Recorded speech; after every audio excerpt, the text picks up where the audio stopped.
We know a couple years ago they were trying to get a Crow reboot off the ground. Oh, man. First, Jason Momoa was attached to it. Thankfully, he had enough of a brain between his dude bro moments to realize, hey, you know what? I ain't going near this. This is not going to end well. I'm out. Well, then they got Bill Skarsgård, one of the Skarsgård. I like the Skarsgård family. They're all terrific actors, great actors. But you shouldn't stay. You should stay away from this because we've got our first images of the Crow reboot. Are you guys ready for this? Are you guys ready for this? Yeah, I don't think you're ready for this, but I'm gonna show you anyway. Here is Bill Skarsgård as Eric Draven. Oh no, no, no, no, no, no. Oh, this is not good. This is bad. Why is he covered in tattoos? Why is his nipple and eye on that tattoo? I just saw that for the first time now. I wish this was a stiff drink at the moment, even though I don't drink. Oh man. Oh man. What can we say about this? They chopped his hair off. He's covered in unnecessary tattoos. Ugh. And why is he just going to be shirtless under his coat?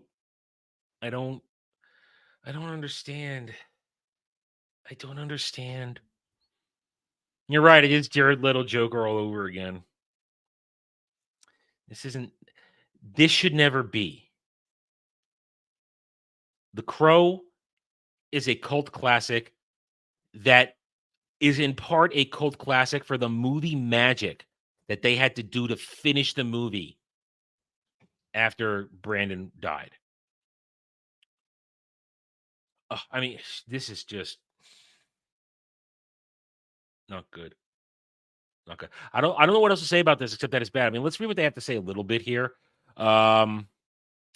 Rupert Sanders, the director behind the new incarnation, told Vanity Fair that he considers the film a tribute to Lee's memory. Really?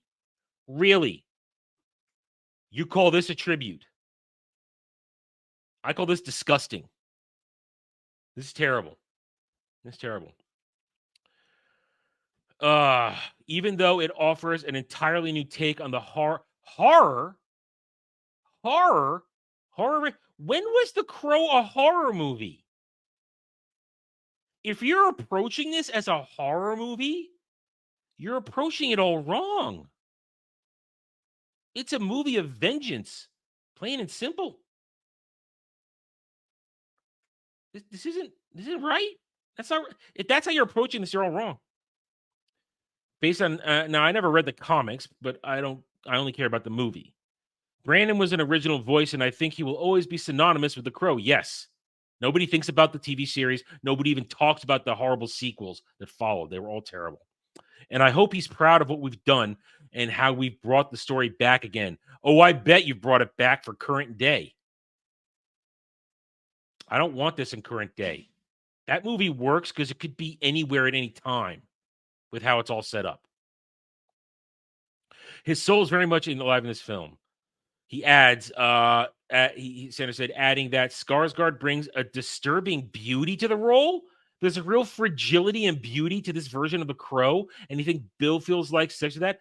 What? I'm sorry. Ladies in this audience. And men too. I think if you're comfortable with your sexuality, you can comment on this too. I'm comfortable enough with mine. Even though I get up to gay shit on all the other shows, I'm comfortable enough. Listen, this ain't beauty. This, if you want to say, if this is a horror show, then this is a horror show. This is horror right here. This is body horror. At least from my perspective. This is not anything. Why is his hair a greasy, disgusting, slicky mess? Can you pick it down in your forehead? What is up with that? What made the Crow iconic was the face paint. That's all you need is the face paint. You don't need a body covered in tattoos that make no sense. I mean, this is disturbing right here. That's disturbing. It instantly makes me look at Bill Skarsgård's nipple, and I don't want to look at Bill Skarsgård's nipple. I'm not into that. This is disturbing. It's disturbing. There's no beauty to this. Two further images tease Eric and Shelley's dark romance. Is she race swapped? Oh, look, Shelley's race swapped. Great. Current day. Dark romance. They don't have a dark romance. What is his haircut? What is this right here? Like mini greaser mullet? Can I zoom in on this? Maybe. Let's zoom in on this. Let's get a better look at it. Oh, wrong freaking. Sorry, wrong screen. Damn it. All right, there we go. All right. Oh, come on. There we go. What is this? What? And he's got more tattoos. It wasn't a dark romance. See, that's the thing. They've completely misunderstood this movie, and they're calling their romance a dark romance. Eric and Shelley's romance was a pure thing in the middle of hell.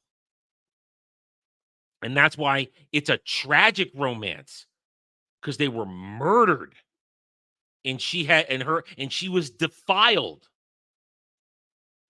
Dark romance. First was dark romance code defile. Well, the second sentence was people leaning for a kiss. Things I'm writing. I mean, this is wrong. It's wrong. It's wrong. All kinds of wrong. Rejuvenation is the opportunity to make a dark romance something that dealt with loss, grief, and the ethereal veil between life and death, reaching through that, Sanders explained. Look, I grew up listening to Joy Division and The Cure, and this movie is a bit like a Cure song, The Beauty of Melancholy. Well, I never listened to Cure. I don't like that. Hold on, what's this? What? Why? Shut up, PlayStation Store. What the fuck? Thank you. You interrupted my stream with that. Sanders also took inspiration from modern day artists to give Draven an update.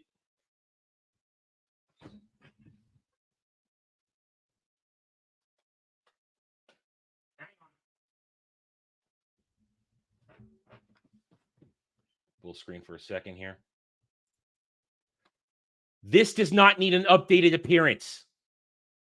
This does not need updated. This is an iconic look.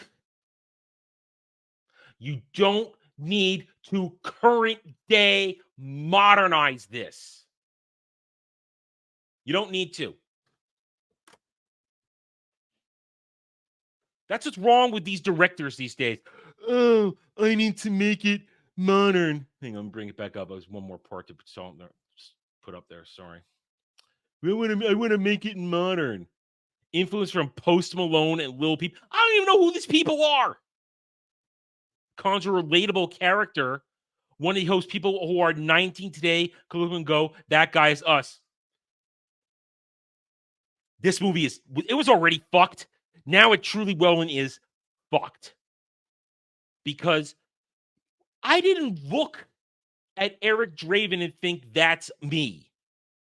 One, because I was a teenager and Brandon Lee was a guy in his 20s.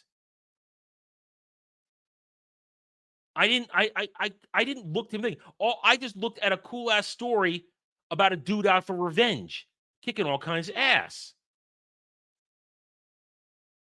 Really? Are you serious?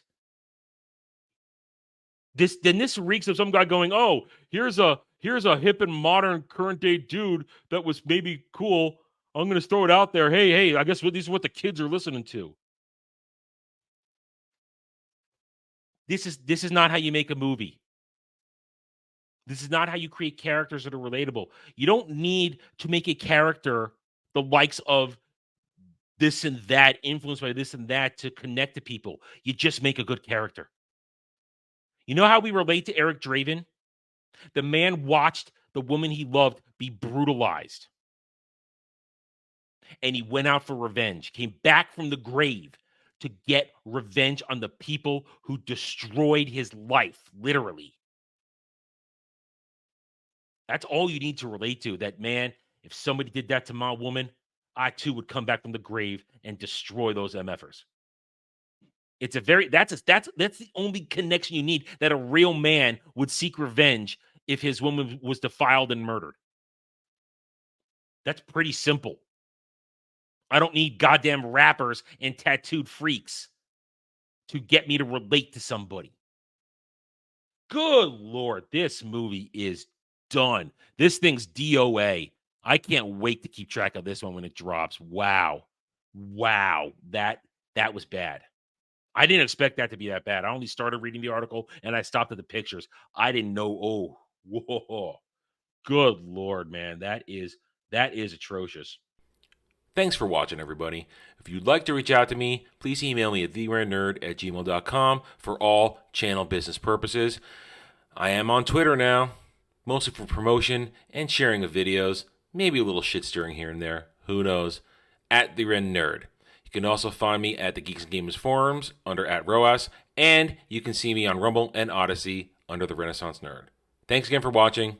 Take it easy.